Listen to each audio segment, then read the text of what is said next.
बीजगणितीय सर्व समीकरणों का गणितीय मॉडलों से सत्यापन।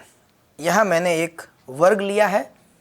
यदि मैं इस वर्ग के इस तरह से कुछ भाग करूं और इस भाग की लंबाई a और दूसरे भाग की लंबाई b और यह लंबाई भी b, यानी ये दोनों भुजाएं बराबर ले लूं, तो यह जो वर्ग बना है इसकी भुजा हो गई a प्लस बी। अर्थात ये जो वर्ग बना है, इस वर्ग की चूंकि एक भुजा a प्लस बी है तो इसका क्षेत्रफल हो गया a plus B whole square, a plus B का वर्ग। तो यह किसके बराबर है?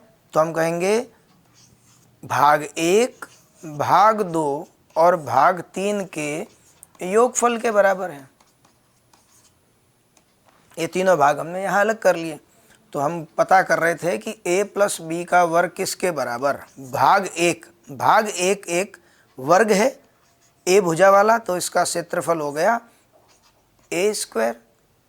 दूसरा भाग एक आयत है जिसकी भुजाएं a और b है, तो इसका क्षेत्रफल हो गया ab, यह दूसरा भाग। तीसरा भाग फिर एक आयत है जिसकी भुजाएं b और a प्लस बी है, तो इसका क्षेत्रफल हो गया b a plus B, b a plus B. अर्थात a प्लस बी का होल स्क्वायर इन तीनों भाग के क्षेत्रफल के बराबर है। इसे थोड़ा सरल कर लेते हैं। a square plus A B plus, इसे सरल कीजिए, A B plus B square, अर्थात ये बीच में आ गया साहब 2ab। तो इस पूरे a plus B whole square का सत्यापन हो गया a square plus 2ab plus B square, इस गणितीय मॉडल से। अब इसी मॉडल से हम एक और कुछ सत्यापित करने चलते हैं। सर्व समीकरण सत्यापित होने पर ही पता चलेगा। मैंने इस पूरे भाग को, पूरी भुजा को a मान लिया और यह जो दूसरा भाग था उसकी भुजा को b, अर्थात इसे भी b मान लिया। चूंकि पूरी भुजा a थी, उसमें से यह b भुजा निकल गई, तो यह जो भुजा बची वो हो गई a माइनस बी। इस वर्ग का क्षेत्रफल जो मैंने एक नंबर निर्दिष्ट किया है, इसका क्षेत्रफल हुआ a minus B whole square. तो हम आज यह पता करने चलते हैं कि a minus B whole square का मान कितना, या यह क्षेत्रफल किस क्षेत्रफल के बराबर। हम क्षेत्रफलों की बात करते हैं, उससे बीजीय व्यंजक अपने आप, बीजीय सर्व समीकरण सरल हो जाती है, सिद्ध हो जाती है।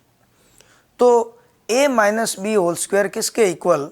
तो यहाँ देखें तो पूरा जो वर्ग था वो था a स्क्वायर, भुजा a वाला वर्ग था। हमें a माइनस बी वर्ग, इस वर्ग का क्षेत्रफल पता करना है।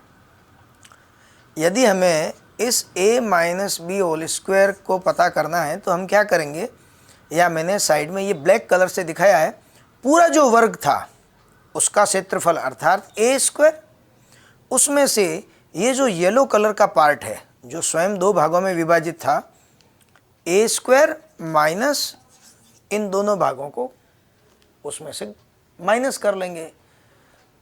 तो कितना हो जाएगा साहब? a minus B square is equal to वो जो ब्लैक पोर्शन था, ये वाला ब्लैक पोर्शन, माइनस उसमें से ये येलो पोर्शन जब लेस करेंगे तो कितना?